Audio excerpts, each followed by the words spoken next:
Mes chers amis, bien bonjour. Déesse de l'amour chez les Grecs, mais également chez les Romains, que l'on connaît sous le nom de Vénus, Aphrodite est une divinité associée au mariage, à la beauté, mais également dans certains cas, on lui revêt un caractère guerrier, notamment à Sparte. Dans cet épisode, je vous propose justement de découvrir Aphrodite, cette déesse que l'on rattache le plus souvent à l'amour, mais également à l'amour physique entre les époux et au plaisir qui est associé, mais également la naissance de cette déesse, notamment les mythes qui sont autour de cette déesse et le culte de cette dernière qui est extrêmement peu connu et extrêmement pas forcément mis en avant.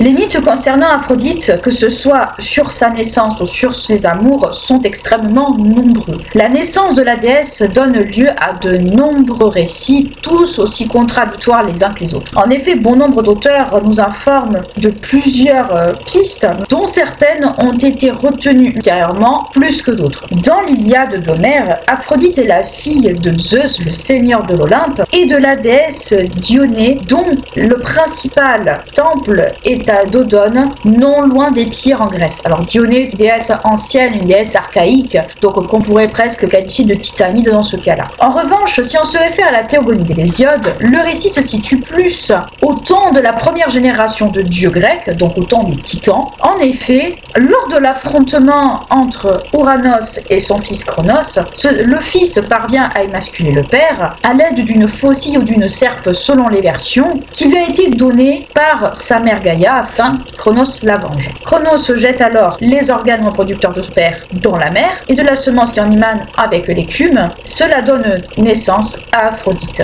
Le nom même d'Aphrodite vient du mot aphros en grec qui signifie écume. Donc on peut tout aussi bien se dire que cette version-là est celle peut-être qui se rapproche le plus de la naissance de la déesse, du moins de ce qui pourrait être le plus privilégié quant à son origine mythologique. Plus tard, cette dernière se laisse porter vers Cythère, puis ensuite elle va à Chypre. Plus tard, Eros la rejoint afin qu'ensemble ils attissent l'amour tant chez les humains que chez les dieux, mais de façon générale ce sera plutôt aussi du côté également de la nature. Pour rejoindre Cythère, cette dernière dispose d'un coquillage avec lequel elle peut se déplacer, donc elle passe un temps à Cythère et puis ensuite elle se dirige vers Chypre, où Chypre est ensuite le noyau central de son culte. Sur place, les saisons, qui sont aussi des petites divinités, fils de Thémis, se hâtent alors autour d'elle et s'occupent d'elle. Ils l'habillent, la part de bijoux, enfin, ils la mettent en valeur. Par la suite, ces deux versions sont énormément reprises d'une certaine façon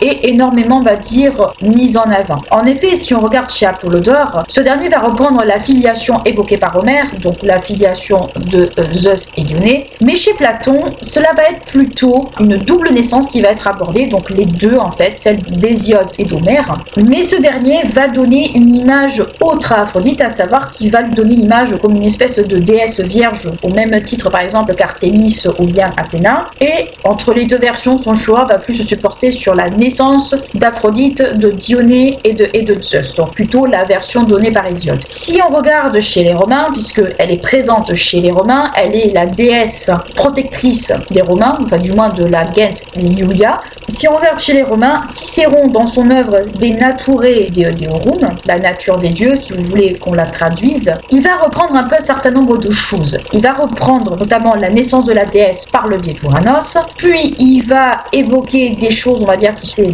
on va dire tout, à savoir qu'il va aussi reprendre la naissance de la déesse par Zeus et Dionée, il va faire de la déesse la mère d'Hermès, puis celle d'Eros, il va mettre en avant également son mariage avec Héphaïstos, son aventure avec Arès, les origines orientales attribuées à Aphrodite, qu'on verra un tout petit peu plus tard, et son aventure avec Adonis. Donc, qu'est-ce qu'a fait Cicéron? Il a tout pris, il a tout condensé, il a fait un résumé. C'est une version, on va dire, qui se tient, mais qui est assez compliquée à dénouer, je trouve, tant c'est, on va dire, condensé, même si c'est juste dans son ensemble, ça reste quand même assez compliqué à dénouer, si on prend pas morceau par morceau. Une version moins connue existe quant à la naissance d'Aphrodite, d'Aphrodite. En effet, chez Élien, Aphrodite est née dans un coquillage, donc une déesse marine dans ce cas-ci, et elle vit en compagnie de Néris, le fils de Nérée, donc divinité marine encore une fois. Mais cette dernière veut rejoindre la terre ferme, elle veut monter à la surface, mais Néris ne veut pas la suivre parce qu'il est très bien où il n'a pas envie. Et cette dernière, pour ne pas le laisser derrière elle, va le transformer en coquillage et elle va le transporter partout. Donc,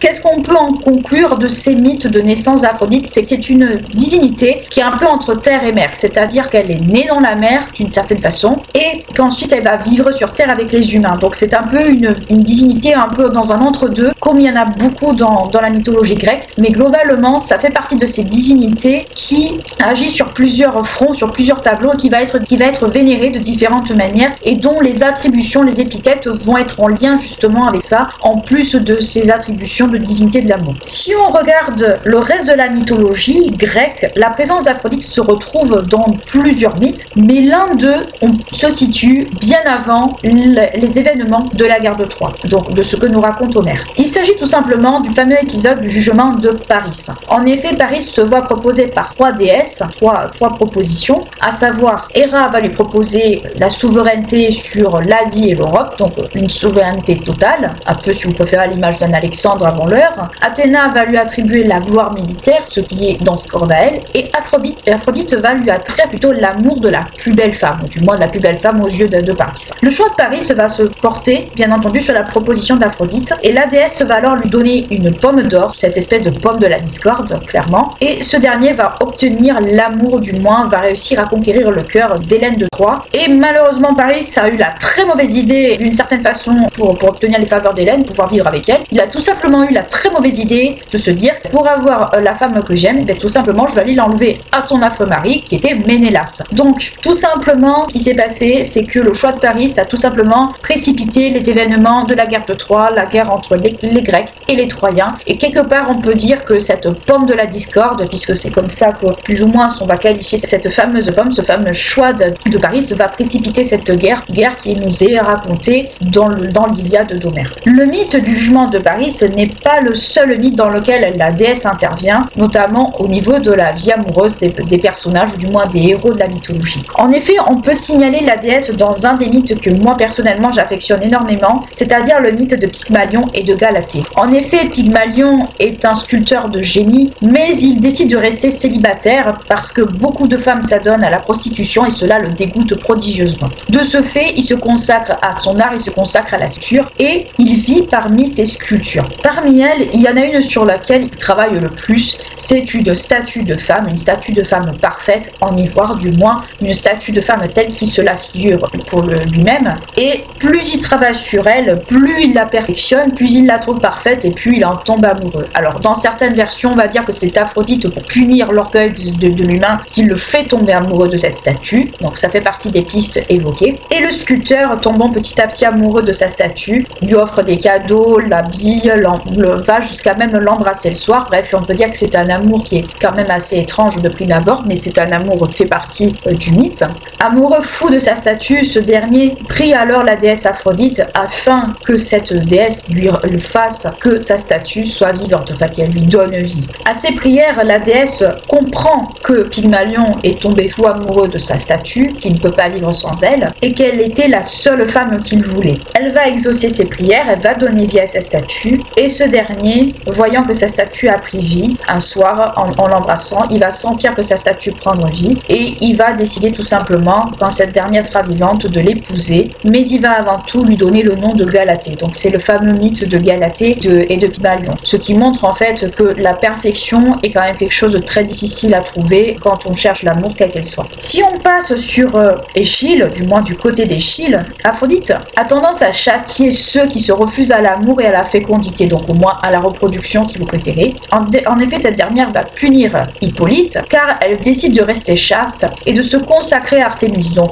je vous laisse deviner qui est Hippolyte, c'est la reine des Amazones tout simplement. Donc Aphrodite a tendance un peu à ne pas accepter que les êtres humains, quels qu'ils soient, ne se tombent pas amoureux, mais ça c'est quelque chose qui se retrouve beaucoup dans les mythes où Aphrodite intervient. Mais même si elle châtie ceux qui refusent, on va dire, de tomber amoureux, elle va tout de même donner un coup de pouce à des amants afin que ce dernier puisse se retrouver sauver et ranimer les passions, donc les passions amoureuses dans les mythes. Et cela va se traduire notamment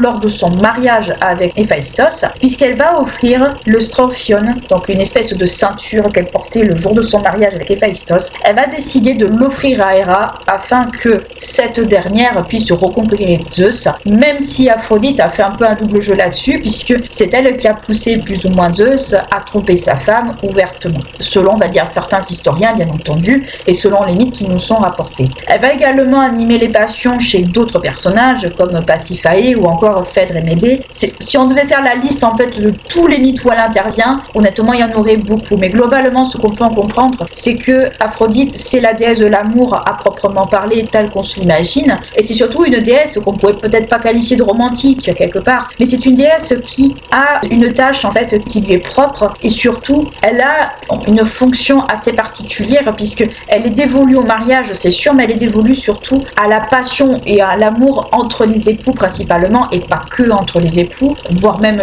c'est aussi la déesse de l'adultère, qu'on le veuille ou pas aussi, mais c'est une déesse en fait qui est très présente dans ces moments-là. Si on regarde du côté de la vie privée de la déesse, on va lui trouver un mari et plusieurs amants. En effet, Zeus, voulant que la déesse se marie, décide tout simplement de lui donner pour époux le fils qu'il a eu avec Héra, c'est-à-dire Héphaïstos, le dieu des forgerons, mais c'est aussi également un homme très laid et boiteux, puisque, pour vous expliquer pourquoi le pauvre est dans cet état-là, quand Héra donne naissance à Héphaïstos, elle trouve le bébé tellement affreux qu'elle décide tout simplement de le balancer du haut de l'Olympe, et malheureusement, le bébé,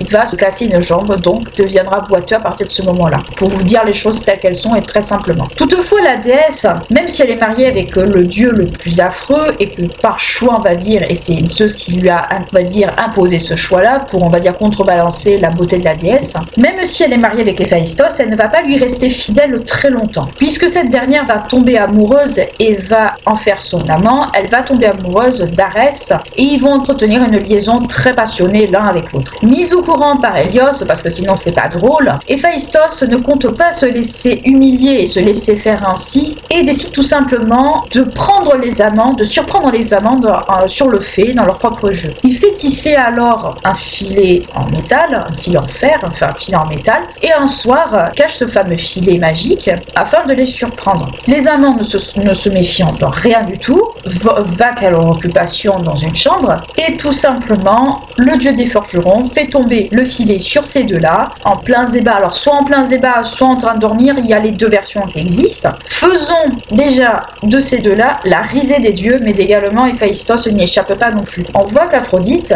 même si elle est mariée, elle n'hésite pas à tromper son mari ouvertement, et Arès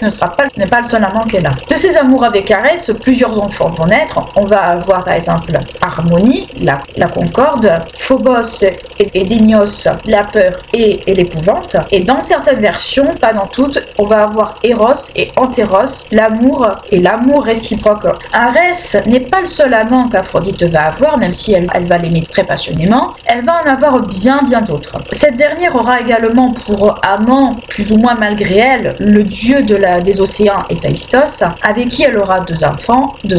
Rhodé et Hérophilos. Puis ensuite, cette dernière va avoir une brève aventure avec Dionysos, avec qui elle aura un fils Priap, pas Priam, Priap, donc déjà ça commence à faire beaucoup. Et elle aura également une liaison avec Adonis, mais c'est pas une liaison qui va durer très longtemps, et surtout c'est un dieu qu'elle doit partager avec Perséphone la moitié de l'année. Je vous renvoie à l'épisode sur Adonis que nous avions déjà abordé il y a un moment de ça, pour vous expliquer les choses telles qu'elles sont. Adonis, d'une part, c'est Adonis le Syrien, c'est une divinité orientale, un peu au même titre qu'Aphrodite dans certains cas, mais c'est une divinité dont elle tombe amoureuse dès qu'il est bébé, mais le problème c'est que deux déesses vont tomber amoureuses de lui, à savoir Aphrodite bien entendu et Perséphone, et quand l'adolescent devient grand, plus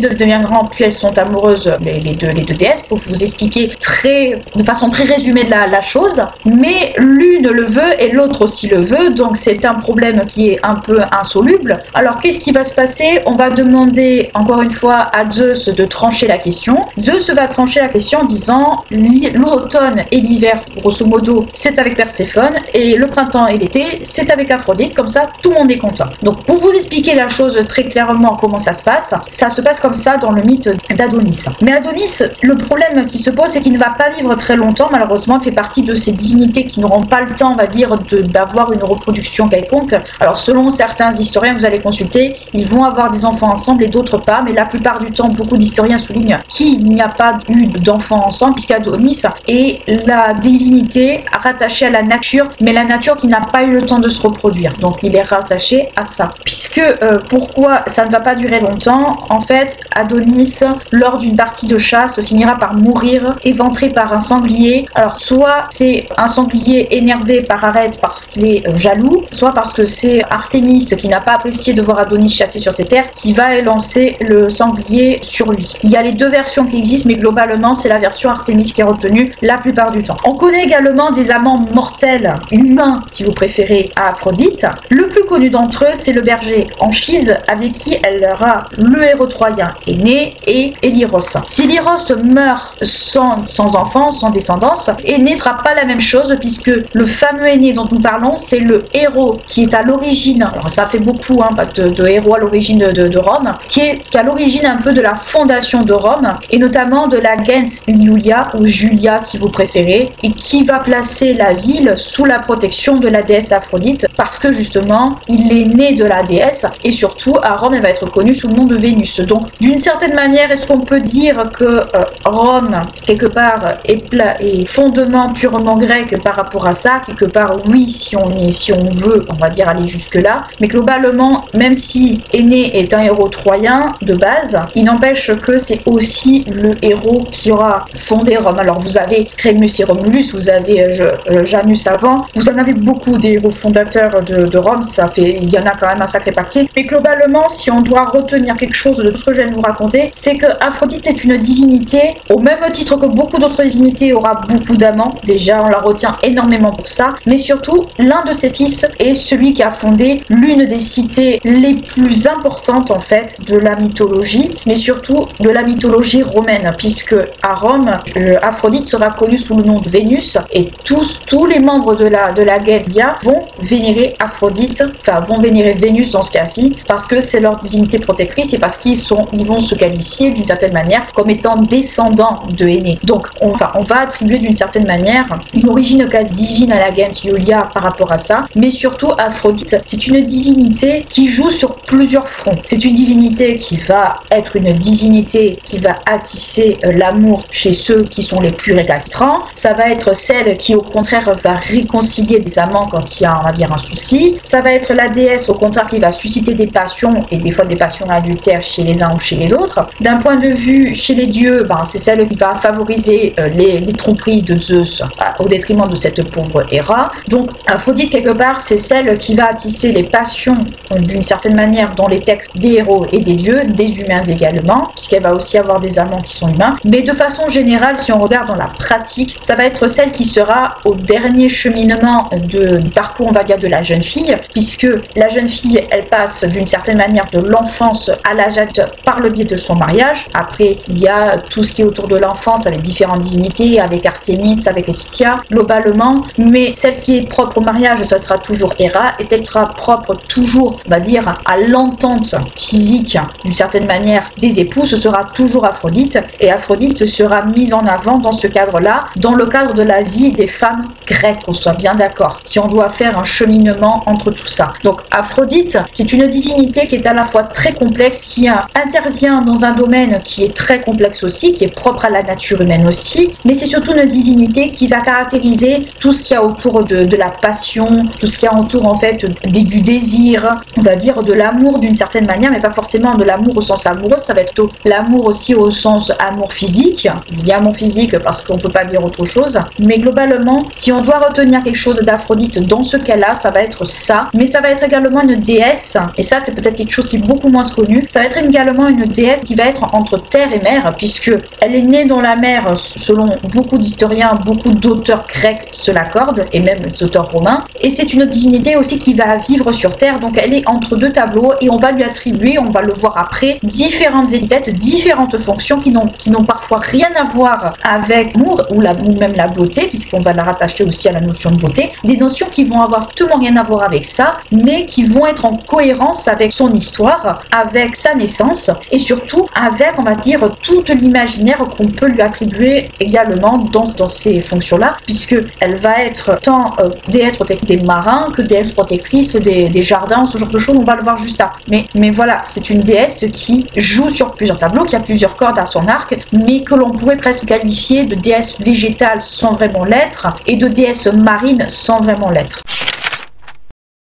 Pour un bon nombre d'historiens, tous s'accordent sur le fait que la déesse Aphrodite est une déesse à la fois terrestre, par ses fonctions de déesse de l'amour, mais pas que, et là où elle vit, mais également une déesse marine par sa naissance. Ces différentes caractéristiques donnent plusieurs noms à la déesse, donc plusieurs épithètes. Nous avons déjà vu cette notion d'épithète, on va en voir quelques-unes, mais on va pas toutes les voir parce qu'il y en a beaucoup, il y en a énormément. On va par exemple appeler Aphrodite Urania, quand elle est liée à l'amour céleste, donc Urania, Uranos, si vous préférez, Pandemos quand il s'agit de l'amour des humains, ou encore Potia, Limenia, Noarchis quand elle est, on va dire, associée aux marins. Donc c'est ce que je vous ai expliqué au préalable un tout petit peu avant, c'est qu'on va l'associer à l'amour. Bon, l'amour céleste, ça reste dans l'amour que vous voulez ou pas. Là, je vous cite des épithètes de la déesse Aphrodite au sens marin du terme, puisque par sa naissance, elle est aussi considérée comme une déesse marine, protectrice également des marins. Donc on voit que c'est une déesse qui est sur plusieurs tableaux et qui est une déesse à la fois aussi extrêmement complexe. Mais de façon générale, Aphrodite est également associée à l'amour, à la beauté, à l'amour physique, ça je vous l'ai dit, à l'adultère et à la fertilité, mais pas la fertilité propre que aux humains, mais à la nature de façon, on va dire, de façon générale, à toutes les espèces vivantes. Dans cet aspect, on va dire, de déesse, un peu de la beauté ou ce genre de choses, elle va avoir plusieurs épithètes. On en a vu quelques-unes, mais là je vous en donne d'autres. Et parmi elles, on peut citer par exemple Ambolera, celle qui ne vieillit pas, donc ça c'est avec la beauté, ou Apotrophia, celle qui fait oublier les amours malheureux, ou les amours, on va dire, déréglés. Alors amour malheureux, ça veut dire également amour du passé, si on peut dire ça comme ça. Et puis Epistrophia, celle qui tourne les cœurs et les incite, donc on va dire l'amour, on va dire, qu'on essaie de pousser. Nymphia, bon, les fiancés, c'est ce que je vous expliquais par rapport au mariage. Etaïra, protectrice des prostituées et des courtisanes, ça on en parlera juste après. Et c'est également aussi une protectrice de la nature, puisqu'il y a une Aphrodite Sépoïs qui est la protectrice des jardins. Donc protectrice des jardins, protectrice de la nature de façon que vous voulez. Donc là je vous ai donné quelques épithètes de la déesse, il y en a beaucoup d'autres, il y en a énormément, mais globalement si on devait faire un ratio des épithètes qu'on peut trouver, il y a la beauté, bon, avec notamment la déesse, et le physique, il y a beaucoup avec l'amour, tout ce qui est autour du cœur, de la passion, on va dire même des chagrins d'amour, ce genre de choses, tout ce qui est propre, on va dire,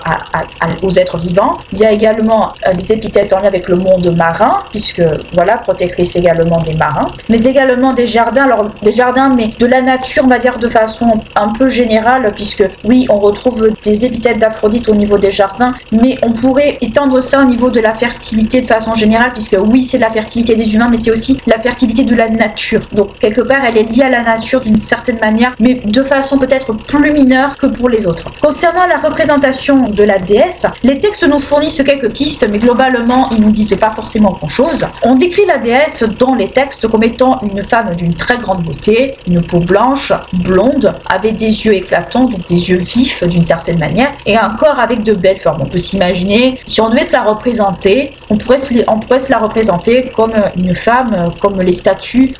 grecques du XVIe siècle, enfin du XVIe, XVIIe, ou on va dire la naissance de Vénus de Botticelli par exemple. En tout cas, ce serait ce qu'on pourrait retenir le plus. Dans l'Iliade, Homère raconte un peu plus de choses concernant Aphrodite, notamment son mariage avec Héphaïstos, ce mariage qui sera un mariage malheureux surtout, notamment le fait que le dieu des forgerons a confectionné énormément de bijoux pour sa nouvelle femme, et le stophion, donc cette fameuse ceinture, mais également une espèce espèce on pourrait qualifier de soutien-gorge d'une certaine manière, qui va être connu sous le nom de Kestos imas, donc une espèce de soutien-gorge. On peut imaginer que c'est une espèce de petit bustier d'une certaine manière, on peut se l'imaginer comme ça. Il n'y a pas forcément beaucoup de détails là-dessus, mais à part ça, il n'y a pas forcément beaucoup,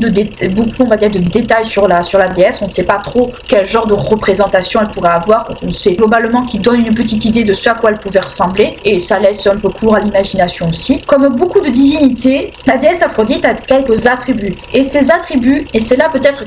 qu'on va pouvoir la relier plus à la nature, donc au côté terrestre, plus qu'à autre chose. Elle va avoir des attributs comme beaucoup de divinités, notamment des plantes et des animaux, donc ce qui va la relier, comme je vous le dis, au monde terrestre plus que peut-être les épithètes cités précédemment. On va par exemple lui attribuer des fruits, comme par exemple la pomme, ça devrait vous rappeler le jugement de Paris, ce qu'on a vu après, la grenade. Alors la grenade, c'est vrai, ça peut être surprenant, mais pourquoi pas. Et au niveau des animaux, elle va en avoir toute une flopée, notamment des animaux ailés. Donc il va y avoir surtout beaucoup d'oiseaux. Il va y avoir le cygne, la colombe, le moineau, l'hirondelle, la poule, bizarrement, la perdrix, la tourterelle, l'oie, mais également, et c'est là peut-être une originalité, le bouc, le lièvre et le bélier. Ce sont tous les attributs, on va dire, qu'on connaît d'Aphrodite, tous les animaux qui lui sont rattachés, donc des animaux proprement terrestres par le bouc, le lièvre et le reste, plus que par les oiseaux, mais globalement c'est ce qui pourrait la rattacher au monde terrestre d'une certaine manière. Et si on devait citer une plante en dehors des fruits cités bien entendu, on l'associe très souvent à la myrte. La myrte, si vous vous souvenez, on l'a déjà vu, c'était une plante qu'on utilisait dans le parfum mais aussi dans l'encens, donc c'était une plante assez odorante et qui était aussi rattachée à Adonis, si vous vous souvenez bien. C'est une plante, c'est une espèce d'arbuste. Donc globalement, qu'est-ce qu'on sait d'Aphrodite? C'est que déjà elle a énormément d'épithètes qui la relient tant à l'amour, tant à la beauté et tout ce qui a trait, on va dire, à ce genre de choses. Au point de vue terrestre également et de point de vue marin. Marin, elle va être protectrice des marins, protectrice des marins de façon générale, donc à l'eau, à la mer, là d'où elle est censée venir de base. Le côté terrestre va plus être au niveau des animaux et des plantes qui vont lui être rattachés, donc quelque part on en fait une déesse végétale d'une certaine façon, même si c'est pas sa fonction première, mais c'est une des fonctions de la déesse, et on va lui rattacher énormément d'épithètes autour de l'amour, autour, on va dire, de tout ce qui est attrait au désir physique, surtout aux passions, ce genre de choses. Donc qu'est-ce qu'il faut retenir d'Aphrodite globalement dans cette partie-là? C'est que les épithètes qui lui sont attribuées sont des épithètes qui concernent globalement l'amour, la mer et en dernier lieu la vie terrestre d'une certaine façon, les jardins d'une certaine manière. Alors oui, je n'ai pas mis toutes les épithètes parce qu'il y en a beaucoup et le but n'est pas de vous faire une liste exhaustive. Si je vous encourage à aller voir les épithètes si cela vous intéresse, il y en a énormément, il y en a même beaucoup, donc le but n'était pas de vous faire une liste complète, mais globalement ça englobe de façon générale toutes les épithètes, tous les attributs qu'on associe à Aphrodite. Ces attributs à elle, les attributs qu'elle a sont des attributs liés au monde végétal, notamment avec la pomme, la grenade et la myrte. Alors la myrte, c'est pas forcément une plante qui lui est propre, on la retrouve également chez Adonis, donc ça pourrait aussi la rattacher à Adonis d'une certaine façon, puisque c'est une plante qui servait pour l'encens mais qui était aussi utilisée pour la parfumerie, je le dis, mais également tout ce qui est pour ces animaux, puisque ce sont des animaux terrestres, ce ne sont pas des animaux marins, donc énormément d'animaux aussi en lien avec la nature, on va dire, terrestre. Donc on voit très bien que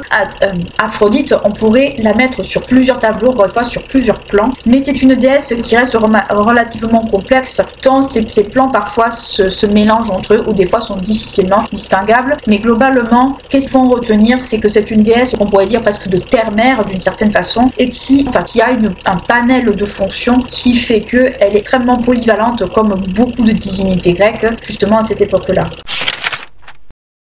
Tout comme certaines divinités, Aphrodite possède des sanctuaires et des temples. Parmi eux, ce sont des fonctions bien précises qui sont mises en avant dans certains temples ou sanctuaires, comme par exemple l'Aphrodite Urania, que l'on va retrouver à Argos, à Athènes, à Sione, ou encore l'Aphrodite Pélagie qu'on va retrouver à Hermione, mais également une Aphrodite bien particulière, par exemple à Athènes également, l'Aphrodite Hétaïs à Athènes. De façon générale, la déesse est vénérée dans plusieurs plusieurs cités grecques, mais également en dehors de la Grèce. En Grèce, on va la retrouver à Athènes, comme nous l'avons vu, à Thèbes également, à Corinthe, à Argos, en Élide, ou encore en Laconie, ou encore à Sparte. En dehors de la Grèce, on va la retrouver dans d'autres régions du bassin méditerranéen. On va la retrouver par exemple à Paphos, dans l'île de Chypre, à Cythère, en Crète, à Cnide, sur les côtes de Carie, qui se situent à peu près, les côtes de Carie, donc qu'on qualifie aujourd'hui de l'actuelle Turquie, ou encore sur l'île de Kos et sur le mont Eryx en Sicile. Donc tout le bassin méditerranéen, de la Grèce à Chypre, en passant un petit peu par l'actuelle Turquie et l'Italie. Mais de façon générale, le centre névralgique du culte d'Aphrodite va plutôt se situer sur l'île de Chypre, car on attribue à Aphrodite des origines orientales, plus des origines grecques à proprement parler. On va la retrouver également à Babylone, où elle fera l'objet d'un culte assez particulier, on le verra juste après. Si on regarde le culte d'Aphrodite par exemple à Corinthe, c'est l'Aphrodite Pandémos qui est vénérée. Cette Aphrodite Pandémos est considérée comme la protectrice des prostituées et des courtisanes. Strabon, par rapport justement à ce culte d'Aphrodite, parle d'une espèce de prostitution sacrée destinée avant tout aux pèlerins. Donc on voit très bien qu'Aphrodite, là ça va être plus ces caractéristiques d'Aphrodite au sens plus salutaire, au sens déesse de l'amour qui est plus mise en avant, mais un amour assez particulier. À Babylone, Aphrodite est connue sous le nom de Milita, où durant sa vie, les femmes de la ville doivent obligatoirement se rendre dans le temple de la déesse afin de se donner un nom connu. Le rite est le suivant: dans l'enceinte du temple, cette dernière doivent rester assise et attendent qu'un passant leur jette une pièce d'argent sur les genoux tout en priant la déesse. Peu importe la somme à donner, la femme ne peut pas refuser car cet argent est considéré comme sacré, donc sacré pour la déesse. Selon la beauté de ces femmes, certaines ont tendance à quitter justement le temple plus rapidement que d'autres. À Sparte, comme je vous l'ai dit tout au long de l'épisode, Aphrodite avait un statut assez particulier. Elle avait un statut peu conventionnel. En effet, cette dernière prend un aspect plutôt guerrier, mais ça va être un culte guerrier plutôt féminin. Ça va être plutôt l'Aphrodite génique qui va être vénérée, et Pausanias, justement, par rapport à ce culte particulier, va montrer clairement, comme je vous dis, que c'est un culte typiquement féminin, mais plus en l'honneur des guerrières qui sont tombées au combat pour la cité. Comme je vous l'ai expliqué plus d'une fois, la cité de Sparte est une cité assez particulière qui repose en fait sur des valeurs guerrières, et les filles, au même titre que les garçons, avaient justement une éducation guerrière à la base. Quand elles devenaient mères, quand elles se mariaient, bien entendu, c'était totalement différent, elles redevenaient des femmes au foyer, mais à la base, elles avaient également une éducation guerrière au même titre que les garçons. Alors, faut pas y voir une espèce d'égalité, c'était juste que Sparte élevait justement ses citoyens spartiates comme ça. Même si la déesse a de nombreux temples et de nombreux sanctuaires un peu partout, notamment en Grèce et ailleurs, c'est surtout à Chypre qu'on va retrouver peut-être le plus d'indications justement vis-à-vis d'Aphrodite, puisque comme je vous l'ai dit, on attribue des origines orientales justement à Aphrodite. De nombreux auteurs justement soulignent les origines orientales d'Aphrodite, puisque comme je vous l'ai dit plus d'une fois, certaines divinités certainement ont été certainement importées de l'extérieur en Grèce. Là on peut dire qu'Aphrodite a été importée de Chypre vers la Grèce. Donc les origines chypriotes et les origines orientales d'Aphrodite sont très connues dans la Grèce antique, et c'est ce qui fait que ça fait partie de ces divinités qui n'étaient probablement pas là à la base de la base, mais que l'on a amené de l'extérieur dans le paysage religieux grec et que l'on a intégré dans justement la croyance grecque par la suite, et même justement un peu spontanément. À Chypre, Aphrodite est alors nommée Aphrodite Kypria, que l'on va redire chez bon nombre d'auteurs grecs, et Pausanias mentionne une Aphrodite Logia qui est plutôt dans la région de Logie, des Aphrodites avec un nom de ville, ça c'est pas quelque chose de nouveau. Et on va retrouver également une Aphrodite Paphia pour Paphos qu'on a vu précédemment, mais également la présence d'Aphrodite, et là ça va plutôt être l'archéologie qui va nous renseigner sur une Aphrodite présente à Amatote. Amatote, c'est une région de Chypre. Les fouilles archéologiques faites sur place, qui ont été organisées par l'école française d'Athènes, nous renseignent un petit peu sur comment a été représentée la déesse justement par rapport à ce culte. Ça va nous renseigner plutôt sur comment la déesse était représentée. Alors c'est vrai que ça nous renseigne peut-être pas forcément de suite sur le culte à proprement parler de la déesse, mais ça nous donne quelques petites indications. Les statues retrouvées, ou du moins les vestiges retrouvés, on va les situer plutôt autour de l'époque de la fin de l'époque hellénistique. Mais ce qu'il faut comprendre en fait, c'est que Aphrodite à Chypre, c'est un petit peu la déesse, on va dire, phare de l'île, parce que Chypre est une île de base, mais c'est une déesse en fait qui est extrêmement présente et qui est presque une déesse protectrice justement à Chypre, et c'est ce qui fait d'elle en fait une déesse qui n'est pas totalement grecque, mais pas totalement chypriote non plus, puisqu'on va la retrouver également en Grèce et même ailleurs. Mais ce qu'il faut comprendre un peu de ce que je viens de vous expliquer globalement, c'est que le culte d'Aphrodite est un culte extrêmement répandu en Grèce, en Sicile, en Asie mineure, enfin en l'actuelle Turquie, on la retrouve un peu partout, ou du moins on va retrouver également des équivalents d'Aphrodite. Ce ne sera pas Aphrodite à proprement parler, ça va être Astarté, Ishtar ou autre. À Délos, on peut souligner un culte assez particulier d'Aphrodite qui se situe à la fois entre le domaine public et le domaine privé. Les sources dont nous disposons sont des sources écrites, notamment des livres de contes, des inventaires ou ce genre de choses qui nous renseignent un peu sur la gestion de ce culte un peu particulier, mais également sur les dépenses qui étaient faites dans ce cadre-là. Mais toutefois, il y a quand même énormément de manquements dans ces sources elles-mêmes. Donc il y a des sources écrites et archéologiques qui nous renseignent énormément sur comment se déroulait plus ou moins ce culte un peu particulier, mais il y a quand même de grands manquements quant à certains détails concernant la pratique de ce culte et compagnie. On le verra tout au long de cette partie-là, de ce chapitre-là, mais sachez que par rapport justement au Délos consacré à Aphrodite, il y a quand même quelques petites informations qui nous manquent et qui nous renseignent pas véritablement. Mais à côté des sources archéologiques, on peut signaler également des auteurs littéraires, comme par exemple Callimaque ou encore Pausanias, qui nous renseignent sur justement ce cadre un peu particulier du culte d'Aphrodite à Délos. De façon générale, les sources datent à peu près de la période de l'indépendance délienne qui se situe entre 1314 et 167 avant Jésus-Christ, mais également de la période qu'on va qualifier de domination athénienne qui va se situer bien après 167 avant Jésus-Christ. Donc des sources qui sont sur le 4e et le 2e siècle, mais qui nous renseignent à peu près sur certaines choses concernant ce culte, du moins son évolution, mais ça reste en fait des sources qui sont assez imprécises quant à certains aspects de ce culte. Toutefois, c'est notamment concernant la période de l'indépendance délienne où on a le plus de renseignements sur le culte, notamment public, justement, de ce culte d'Aphrodite à Délos, mais également sur le culte privé qui a été initié par un délien, par un notable Thessiléos, qui vont un petit peu nous renseigner davantage. Donc même s'il y a un manquement, comme je vous l'ai dit, de sources vis-à-vis justement de ce culte particulier, il y en a quand même. Toutefois, il faut quand même prendre en compte qu'il y a certains manquements quant à la pratique, quant au culte en lui-même. On va le voir tout au long, on va dire, de ce paragraphe, mais globalement, il faut comprendre qu'il y a quand même quelques manquements et que les archéologues et les chercheurs en histoire ont fait au mieux justement pour dégager certains points vis-à-vis de ce culte assez particulier. Quand on regarde un peu justement les sources vis-à-vis, par exemple, de la période de la domination athénienne, puisque les déliens de souche ont été plus ou moins délogés après justement la période de l'indépendance, les renseignements sur ce fameux concept sont peu nombreuses quant à la croissance de ce culte ou plus ou moins de l'avenir de ce culte. On sait que ce culte va devenir durant cette période de la domination athénienne public, il va passer de privé à public. Alors il y avait déjà un culte public sur place, mais le culte de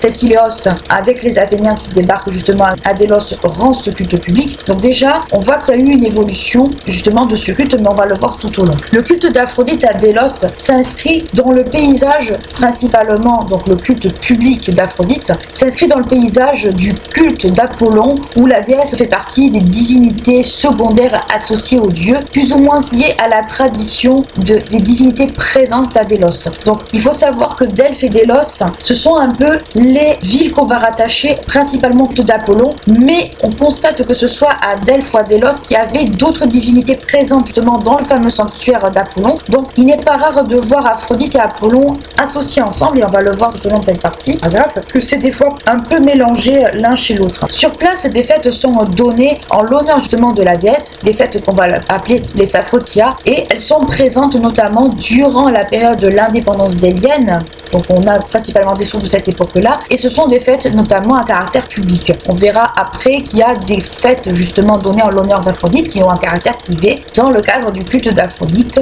privé. Par rapport justement au caractère public, ce qui nous renseigne le plus, ça va être l'hymne à Délos de Callimaque. Donc Callimaque va nous donner quelques pistes, mais c'est toujours à prendre bien entendu avec énormément de pincettes, qui date à peu près du début du 3e siècle avant Jésus. Callimaque nous donne des explications sur la pratique publique du culte d'Aphrodite à Délos. Du moins, il nous en rapporte certains aspects. Et selon lui, la statue de la déesse présente justement durant ces fameuses festivités a été offerte aux Déliens par Thésée, le fondateur justement de Athènes, lors d'un passage à Délos qu'il aurait fait. Dans ses écrits, Callimaque souligne la présence de deux rites lors de ces fameuses célébrations, lors de ces fameuses fêtes, et ces deux rites coïncident, du moins ont la même origine concernant justement la pratique de ces deux rites-là. Ces deux rites concernent d'abord le couronnement de la statue, donc d'Aphrodite justement dans le cadre de ce fameux culte, et de la danse de la Géranos, qui est l'un des rites les plus anciens et les plus sacrés juste lors des aphrodisias, selon encore une fois Callimaque. Alors c'est un petit peu flou, mais globalement ce qu'il faut retenir, c'est que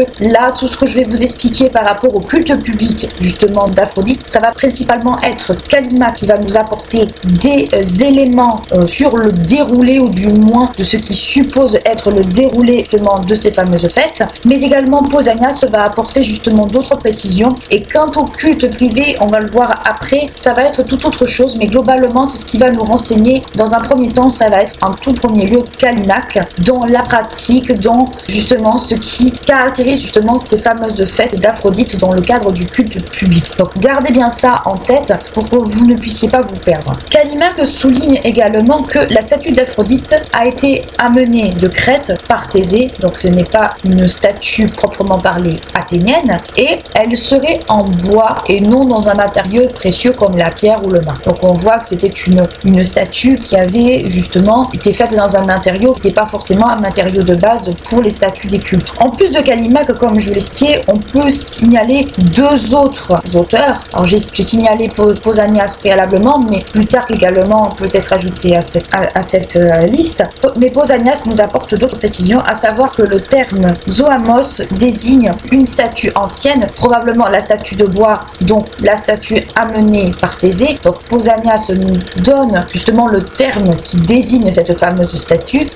présentée par Callimaque. Mais que ce soit chez Callimaque ou bien chez Pausanias, on souligne que la statue est une statue ancienne, en bois et d'origine crétoise et non d'origine proprement grecque. Donc qu'est-ce qu'on peut voir un peu dans cette origine proprement grecque? C'est encore une fois qu'Aphrodite, c'est une des divinités qui n'est pas proprement grecque, mais qui est une divinité importée, et que c'est une divinité qui est une divinité extérieure à la Grèce, du moins dans un premier temps. Donc on sait très bien, on l'a bien vu, que c'est principalement Chypre qui est son centre névralgique, notamment au niveau du culte, mais elle est divinisée, enfin elle est vénérée ailleurs. Donc il n'est pas surprenant que les statues d'Aphrodite que nous connaissons, ou du moins qui ont été importées en Grèce, n'aient pas une origine proprement grecque. Donc on peut ne pas s'en formaliser pour ça. Cette fameuse statue, cette Xoamos que Pausanias désigne, est également évoquée dans le sanctuaire d'Apollon à Délos. Donc c'est là que supposément cette fameuse statue aurait été justement déposée. Et dans le cadre justement de la pratique du culte public, Thésée est considéré comme l'un des fondateurs d'un certain nombre de rites bien spécifiques, notamment la danse de la Géranos que nous avons vu précédemment. Et cette danse est vue comme une espèce de rite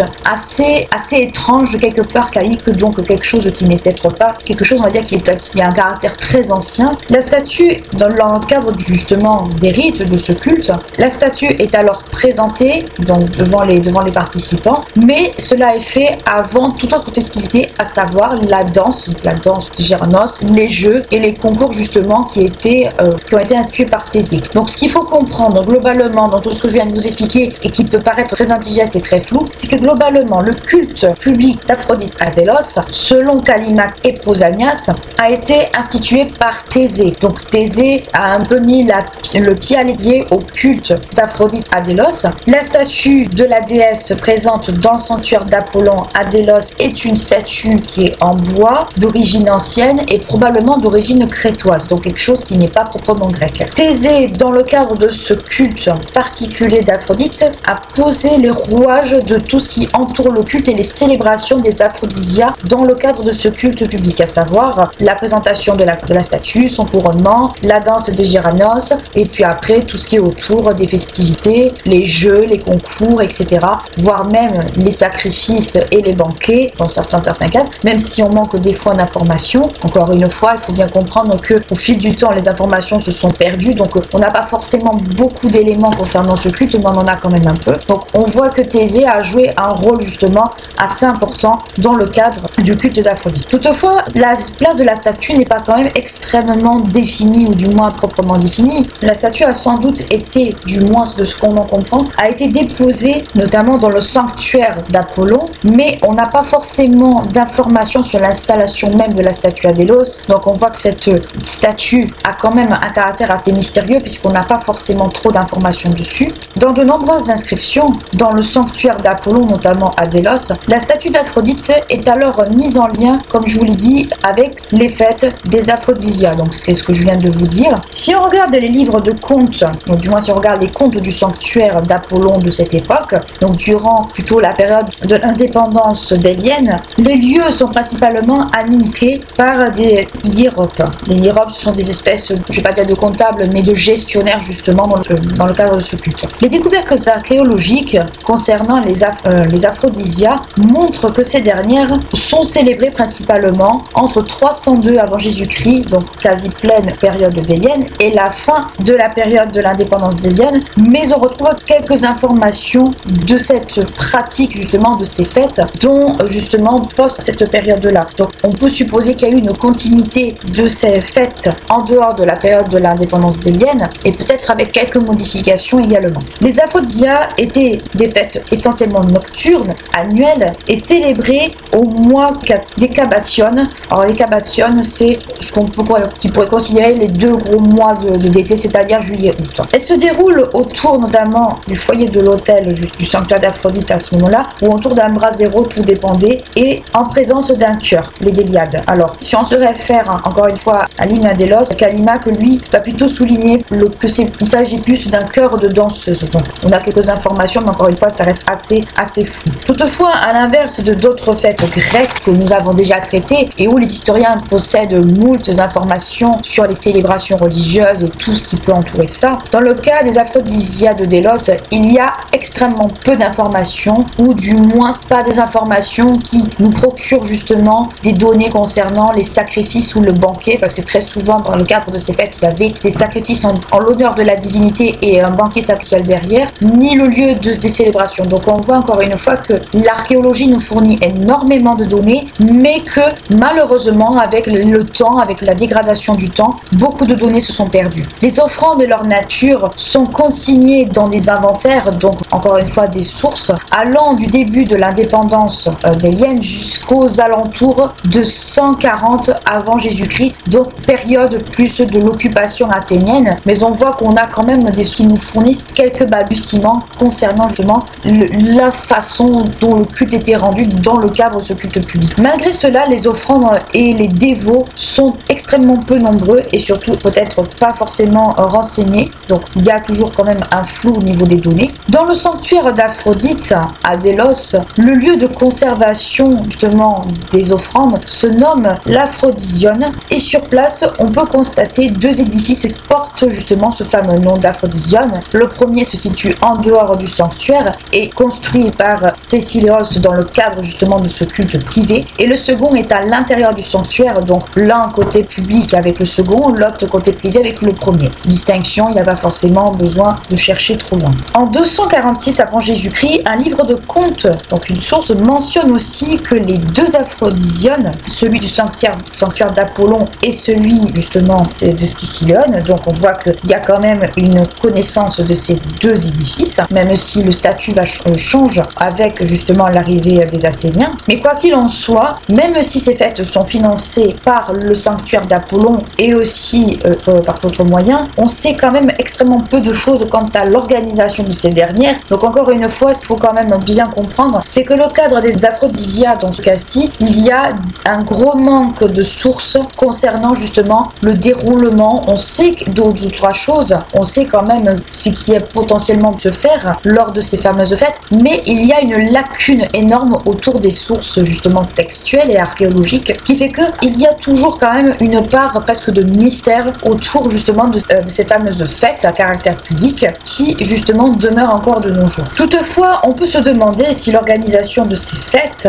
ne peut pas être rapprochée avec des événements décrits par Callimaque dans son hymne, donc les événements que je viens de vous citer précédemment, à savoir la présentation de la statue, les danses, etc. On peut se demander si Callimaque ne s'est pas inspiré justement de ces fameuses célébrations, mais encore une fois, ça ne reste qu'une supposition, bien entendu, c'est toujours à prendre avec des pincettes. Mais à côté de ce culte officiel et public, comme je vous l'ai dit au début justement du fameux paragraphe, il existe un culte beaucoup plus privé et beaucoup plus, on va dire, familial, et pratiqué justement par Adélien et sa famille, à savoir Stésiléos. Stésiléos fait partie d'une famille de notables déliennes, et durant la période de l'indépendance délienne, la famille de ce dernier a occupé des postes dans l'administration, mais également à titre honorifique. Stésiléos lui-même a occupé plusieurs fonctions importantes. Il a été archonte en 303, ensuite il a été corrège, c'est-à-dire que ça correspond à des citoyens assez riches qui sont chargés du recrutement ou de l'organisation et de l'entraînement des chœurs, que ce soit lyrique ou dramatique, dans le cadre de certaines fêtes, et ça à ses frais, parce que c'est pas justement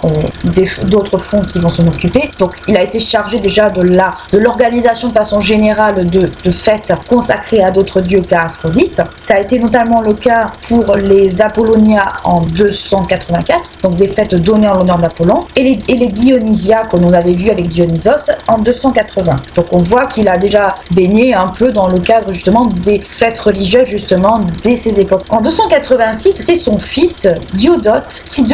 occupe une fonction assez importante à son tour, à savoir hiérope, c'est-à-dire, comme je vous l'ai expliqué, une personne qui est chargée des finances, du culte et tout ça, donc qui est un peu une espèce de comptable et de gestionnaire si vous préférez. En 207, l'arrière-petit-fils de Stésiléos III, occupe lui aussi les fonctions d'archonte. Donc qu'est-ce qu'on peut dire grosso modo, c'est que c'est une famille qui a l'habitude en fait presque de occuper des fonctions importantes au sein de la société délienne de l'époque, et qui justement a un peu un caractère presque politique justement. Et ce caractère politique se retrouve justement dans le cadre du culte d'Aphrodite, dans une moindre mesure bien entendu, mais on peut voir que c'est justement une famille qui est très liée justement à la vie publique de la cité. À l'inverse du culte officiel de la déesse Adélos, donc le culte que nous avons vu précédemment, qui est un culte assez flou, puisque c'est un culte, donc comme je vous l'ai dit, dont on soupçonne, dont au moins on se doute que c'est Thésée lors d'un passage à Délos qui a donné les quelques balbutiements justement du culte d'Aphrodite justement à Délos. Donc à la différence justement de ce fameux culte officiel ou du moins public, on dispense d'un peu plus d'informations contrairement à l'autre sur le caractère plus privé justement de ce culte privé, même si quand un peu plus d'informations, il faut le prendre quand même avec beaucoup de pincettes. En effet, pendant l'époque de l'indépendance délienne, ce culte, comme je vous l'ai dit, est privé, voire semi-privé. Certains historiens vont mettre un petit peu les deux dans le cadre de certaines choses, et soumis à quelques restrictions. Cela n'est absolument plus local au moment de la période de l'occupation athénienne, qui va faire sauter toutes ces interdictions et le rendre complètement public, au même titre que l'autre, faisant que la famille de Stésiléos est quasiment presque oubliée, voire gommée justement de ce culte-là. Quoi qu'il en soit, pendant la période de l'indépendance délienne, Stésiléos fait construire un temple relativement petit avec plusieurs autres équipements, notamment probablement un portique, mais également un sanctuaire relativement petit, si on devait se le représenter de façon générale, avec un petit sanctuaire, un hôtel et un bâtiment, mais encore une fois quelque chose de non plus de pas excessivement grand. Donc on voit que la famille a voulu construire carrément un édifice pour ce culte familial et très particulier. Le sanctuaire dont nous venons de parler, le sanctuaire d'Aphrodite de Stésiléos, est un peu à l'écart justement du sanctuaire d'Apollon. Les deux, si on regarde un plan, ne sont pas l'un contre l'autre, il y a quand même une distanciation. Et ce sanctuaire possède un aphrodisione, comme celui d'Apollon, où sont placées des offrandes, ce qu'on va surtout des ex-voto, c'est-à-dire des présentations de la déesse, soit en pierre, soit en bois. Donc des matériaux en fait qui sont assez accessibles. Les vestiges archéologiques dont nous disposons datent, enfin du moins pour ce fameux sanctuaire, datent des environs du 4e siècle avant Jésus-Christ et du début du 1er siècle, donc quelque chose assez large, et on peut supposer que le bâtiment a subi des mutations au fil du temps. Mais ces fameuses vestiges, ces fameuses découvertes nous renseignent également un peu sur le fonctionnement justement de ce fameux aphrodisione, mais tout en restant assez flou, car malgré cela on n'a quand même pas énormément d'informations, car on n'a pas forcément d'inventaire justement concernant l'aphrodisione. Aphrodisione, justement de Stésiléos. Donc c'est assez un peu frustrant des deux côtés, puisque d'un côté on a beaucoup d'informations, mais de l'autre côté on a très peu d'informations. Donc c'est vrai que quand on regarde le sanctuaire d'Aphrodite public rattaché au sanctuaire d'Apollon et le sanctuaire de Stésiléos, on a beaucoup d'informations et en même temps on en a peu. C'est quelque chose qui reste très frustrant quand on travaille justement sur le culte d'Aphrodite dans un cadre aussi particulier, c'est qu'à la fois on a beaucoup d'informations et en même temps on a quasiment rien. De façon générale, la gestion de l'Aphrodisione, de façon générale, était faite à la fois par le sanctuaire d'Apollon, donc peut-être un caractère semi-privé à ce niveau-là, et à la fois par la famille de Stésiléos. Donc on voit très bien que justement ce caractère un petit peu plus privé justement par rapport à cela. Et l'Aphrodisione de Stésiléos est considéré d'une certaine manière comme une espèce de chapelle familiale plus qu'un sanctuaire pour un public extrêmement restreint, donc encore une fois un caractère semi-privé où justement probablement famille et amis pouvaient y aller mais pas le reste du peuple, mais pas plus. Et concernant la statue justement, la statue qui était présente dans ce fameux sanctuaire, elle demeure disparue aujourd'hui, donc on voit très bien que les ravages du temps ont fait leur œuvre. Seuls les contes du culte, ou du moins les livres de contes, nous renseignent un peu sur la présence de la statue, mais on n'en sait pas davantage. Donc ce qu'il faut comprendre, c'est qu'au niveau des statues, celle du culte public a disparu, celle du culte privé aussi, donc on n'a pas forcément d'informations plus que ça au niveau du culte d'Aphrodite à Délos d'un côté ou de l'autre, mais ce sont les inventaires, les livres de contes, enfin les contes ou les livres de contes, peu importe, qui vont nous renseigner justement là-dessus, qui vont attester de la présence tant de l'une que de l'autre. Donc c'est vrai qu'en l'absence de vestiges attestant justement la présence de statues d'Aphrodite, comme on a pu voir par exemple en Crète, il est difficile de savoir comment elles étaient faites, parce qu'on a les matériaux, mais on n'a pas la moindre idée de leur représentation. Il n'y a pas forcément de croquis qui ont été faits. Concernant le culte pratiqué justement dans le cadre de ce culte privé et par la famille de Stésiléos, dans un premier temps c'est Stésiléos. Concernant le culte pratiqué, on peut signaler deux fêtes fondées par justement les membres de la famille, d'une part par Stésiléos dans un premier temps en 302 et en 250 par la fille de ce dernier, Échiniké. Dans le cadre de la pratique du culte, comme je vous l'ai dit, des fêtes sont organisées, ont été fondées justement par cette famille et elles vont avoir les noms justement de leurs fondateurs. Elles vont se faire en parallèle des aphrodisias publics, donc les Stésiléas pour justement en lien avec Stésiléos, les Échinikéas en parallèle justement encore une fois des aphrodisias. Donc les premières vont porter le nom justement de Stésiléos et les autres de sa fille. Donc on voit que les deux ont un lien avec la fondation justement de ces fameuses fêtes un caractère privé. Toutefois, on suppose que durant ces fêtes, un sacrifice était pratiqué et probablement un banquet, mais on a des doutes et on n'en sait pas davantage. L'organisation matérielle justement par rapport à ces fêtes est essentiellement prise en charge par la famille du fondateur, puisque ce sont des fêtes à caractère privé, mais on n'en sait pas forcément plus que ça. Mais dans le cadre en fait de ce culte un peu particulier d'Aphrodite, on peut dire qu'il y a un caractère à la fois familial et politique, puisque Stésiléos Ier a quand même occupé des fonctions importantes dans la société délienne, donc il y a un caractère un peu politique, d'affirmer plus ou moins la puissance de la famille dans la société délienne, mais c'est une puissance qui va être vraiment de très courte durée, puisque une fois arrivés les Athéniens, la famille de Stésiléos disparaît totalement des inventaires et des écrits, on n'a plus aucune trace, et ce qui entraîne un peu la chute justement de la puissance de cette famille. En 167 avant Jésus-Christ, durant la période de l'occupation athénienne, les Athéniens amènent énormément de changements tant au sein de la population que de l'administration, et comme je vous l'ai dit, c'est à partir de ce moment-là que la famille de Stésiléos disparaît des inscriptions, probablement parce qu'elle a été expulsée, on le suppose, parce que de nombreux Déliens ont été expulsés justement de la ville. Et concernant le sanctuaire d'Aphrodite, justement à partir de cette époque-là, on constate qu'il y a un grand manque de sources justement par rapport à la gestion de ce culte-là, mais aussi du sanctuaire d'Apollon à partir de cette époque. Toutefois, au milieu du IIe siècle à peu près, des grands travaux sont quand même effectués, des travaux d'extension du sanctuaire, et par rapport au culte justement à partir de cette époque-là, les sources nous font défaut, comme je vous l'ai dit. Le souci qu'il y a dans cette partie, c'est que beaucoup de sources manquent et qu'on n'a pas forcément les informations que l'on cherche, mais toutefois on suppose qu'il y a eu des mutations justement du culte, de ce culte privé vers un culte public, avec justement un élargissement de l'accueil justement des fidèles entre guillemets et des célébrations des fêtes, puisque les fêtes ont continué à être célébrées mais d'une autre manière. on se doute que les fêtes ont continué à être célébrées puisque les ont mis en lumière du matériel culinaire, donc qui suppose très certainement des sacrifices et un banquet, mais globalement, il n'y a pas forcément trop de sources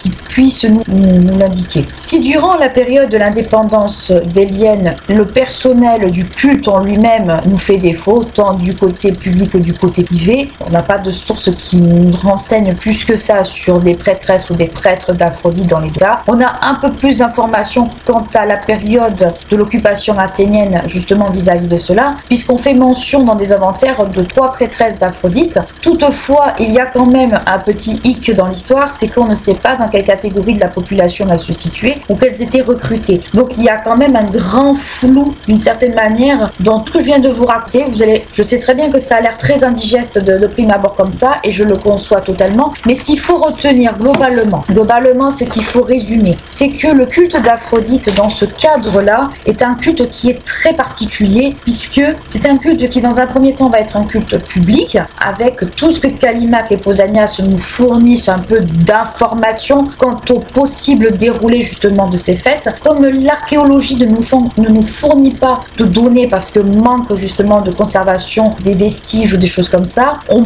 peut que supposer par rapport justement au fait des aphrodisias ou même du culte, on ne peut que se baser sur les auteurs grecs justement de l'époque, mais ces auteurs il faut quand même les prendre avec beaucoup de recul et beaucoup de pincettes, parce que oui, c'est possible que justement les fêtes des aphrodisias se déroulaient comme ça, avec la présentation de la statue, le couronnement, etc.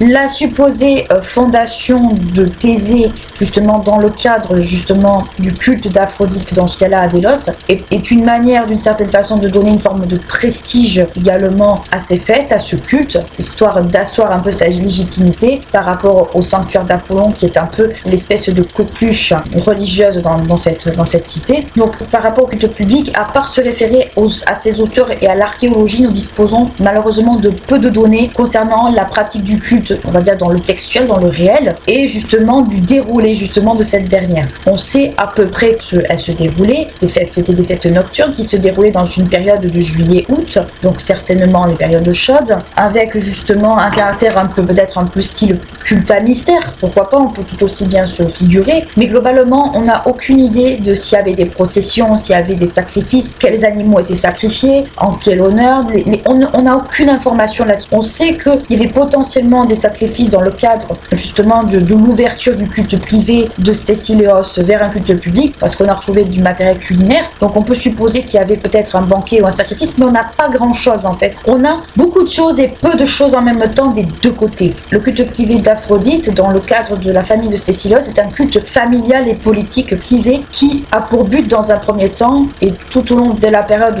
où ils sont justement au pouvoir, d'asseoir la puissance d'une famille et d'inscrire cette famille dans le cadre d'une pratique religieuse bien particulière et bien ciblée. Le culte d'Aphrodite dans ce cadre-là est un culte qui est mis au service d'une famille qui va créer ses propres fêtes justement sous la houlette de la déesse, ou du moins l'honneur de la déesse, et les Stésiléia et les autres. Donc on voit très bien qu'il y a une appropriation de la part de Stésiléos de vouloir justement mettre en avant un autre type de culte d'Aphrodite, avec justement la construction d'un temple, la construction d'un sanctuaire, la présence d'ex-voto, de statues, mais quoi qu'il en soit, c'est un culte qui a été mis au service justement de cette famille-là, et qui malheureusement avec l'arrivée des Athéniens ne tiendra pas le choc et aura une modification assez drastique dans son fonctionnement, à savoir qu'on va avoir des informations certes sur les prêtresses ou autres, on va avoir des informations sur certaines choses, mais en même temps on n'en aura pas tant que ça. Et justement c'est ce qui fait qu'on peut inscrire un contraste par rapport justement à ces deux cultes-là. Alors encore une fois, les sources archéologiques qui vont le plus nous renseigner, ou du moins les sources textuelles, ça va être les auteurs, ça va être les inventaires et les contes, ou du moins les livres de contes d'une certaine façon, qui vont nous renseigner, mais globalement ce sont les seules sources sur lesquelles on peut s'appuyer, où malheureusement tout n'est pas fourni. On ne sait pas les offrandes qui étaient faites d'un côté ou de l'autre, on ne sait pas s'il y avait des sacrifices d'un côté ou de l'autre, donc le culte de Délos, enfin du moins le culte d'Aphrodite à Délos, pourrait s'apparenter presque à un culte à mystère, mais un culte à mystère très particulier, puisque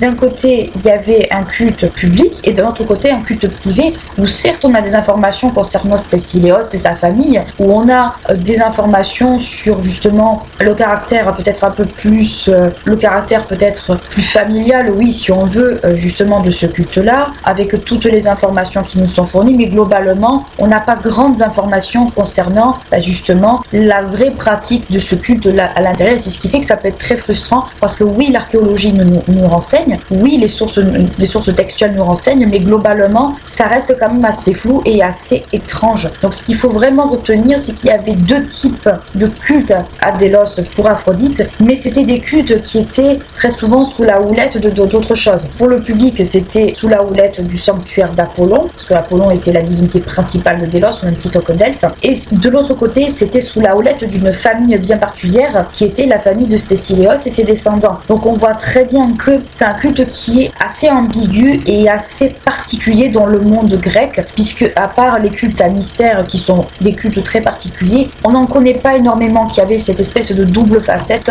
justement par rapport à la croyance.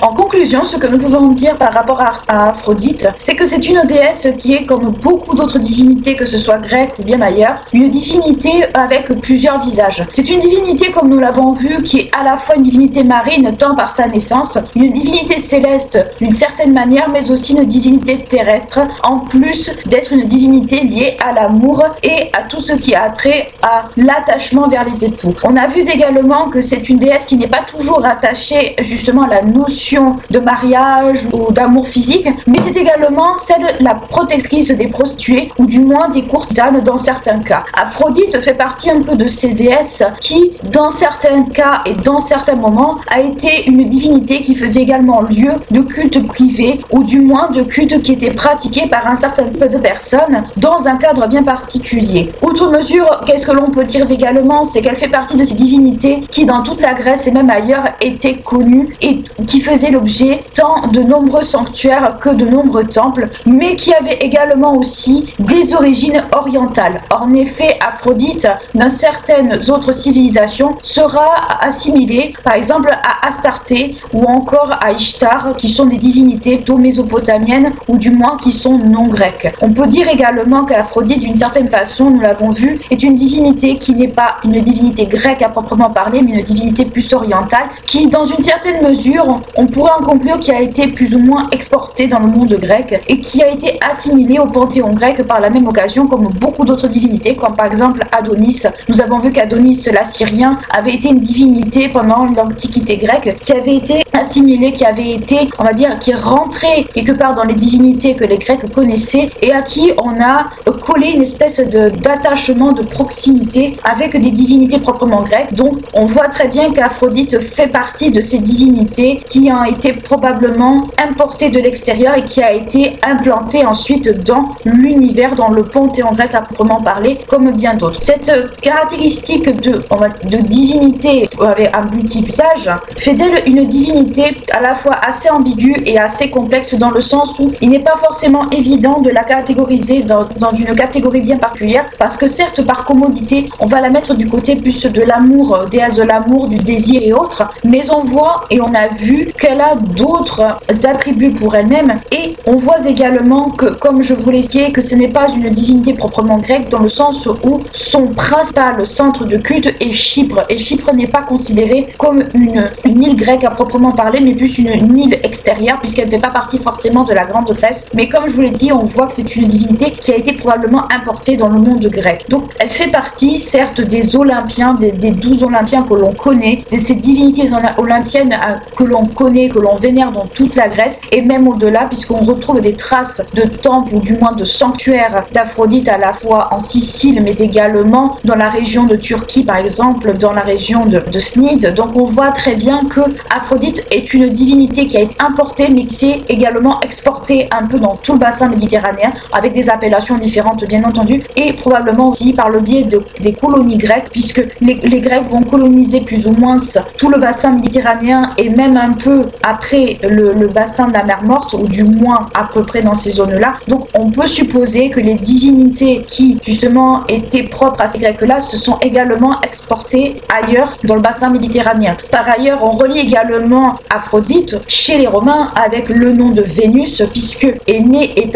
le fils de la déesse. Et donc on pourrait dire également que la déesse est quelque part liée à la fondation de Rome par justement Énée, et cette dernière, donc la déesse, va être celle qui va protéger quelque part aussi la cité romaine, mais surtout la gens des Iulia, la gens qui appartient justement à Jules César. Jules César a été l'un des plus fiers représentants. Donc on voit très bien que le rayonnement de l'influence d'Aphrodite va au-delà de son culte, va au-delà de son image, et quelque part c'est une divinité qui s'est exportée de façon aussi imposante que les autres. On a vu ça également avec d'autres divinités. Ces divinités extérieures se sont importées un peu dans des civilisations bien précises. Donc on voit très bien qu'Aphrodite, ce qu'il faut en retenir, c'est que certes c'est la déesse de l'amour, c'est la déesse du désir entre les époux, c'est énormément de choses, mais c'est également une déesse qui est une déesse guerrière. Chez Sparte, c'est peut-être une des exceptions à peu près à la règle, puisque de base c'est pas forcément une déesse guerrière, mais les Spartiates en ont fait une déesse guerrière au même titre que beaucoup d'autres divinités. Mais c'est également une divinité qui est liée à la mer, puisqu'elle est née de l'écume, nous l'avons vu, qui s'est mélangée avec la semence d'Ouranos. C'est également une divinité céleste par le biais d'Ouranos, et c'est une divinité terrestre puisque elle attisse tant l'amour chez les humains, la nature et les êtres vivants terrestres de façon générale, et certains historiens vont pousser plus loin en l'associant également aux animaux marins par rapport aux animaux qui lui sont également attribués. Donc on voit que c'est une divinité qui a énormément de cordes à son arc, si on peut dire ça ainsi, et qui est par conséquent une divinité qui est relativement à la fois complexe mais également assez simple à comprendre d'une certaine façon, mais dont les attributions, les fonctions sont beaucoup plus nombreuses qu'il n'y paraît, et ce n'est pas toujours mis en avant. Par exemple dans la culture populaire on l'associe à cette fonction de déesse de l'amour, à ses amourettes avec Arès. Dans la culture populaire c'est du moins ce qu'on en retient le plus. On va retenir également d'elle dans une moindre mesure sa place dans le jugement de Paris, et peut-être aussi quelque part son rôle plus ou moins indirect dans la guerre de Troie. Donc quelque part c'est une divinité qui est ancrée d'une certaine façon dans des mythes importants, dans des mythes que l'on connaît tous, et dans la culture populaire on va la retrouver dans énormément de films, de séries, de jeux vidéo. Si on doit citer par exemple une série, on va la retrouver par exemple dans Xena, on va la retrouver dans la série Hercule, dans les années plus ou moins 90 à peu près, pour ceux qui sont nés dans cette époque-là. On va la retrouver également dans les jeux comme Age of Mythology, dont j'utilise beaucoup les illustrations parce que je trouve qu'elles sont très bien faites. On va la retrouver dans beaucoup, on va dire, elle va avoir une grande place dans la culture populaire, et c'est comme ça qu'on la connaît. Mais c'est vrai que la culture populaire oublie très souvent justement les caractéristiques d'Aphrodite qui sont autres que ses attributions liées à l'amour et au désir, et c'est quelquefois un peu dommage parce que on la cantonne à cette image de déesse de l'amour, mais on voit et on a vu dans cet épisode que ses fonctions vont très au-delà de ça, et ce sont des fonctions qui sont multiples, qui sont intéressantes à creuser, et qui montrent que ce n'est pas seulement une déesse qui est, on va dire, dans ces attraits-là, mais dont la fonction est beaucoup plus grande que ce qu'on nous en montre. J'espère en tout cas que cet épisode vous aura plu, vous aura intéressé, que vous aurez appris des choses justement sur Aphrodite. N'hésitez pas à liker, clocher la vidéo si elle vous a plu, à vous abonner à la chaîne si ce n'est pas encore fait. Moi je vous dis à très bientôt pour un nouveau podcast, mais d'ici là prenez bien soin de vous.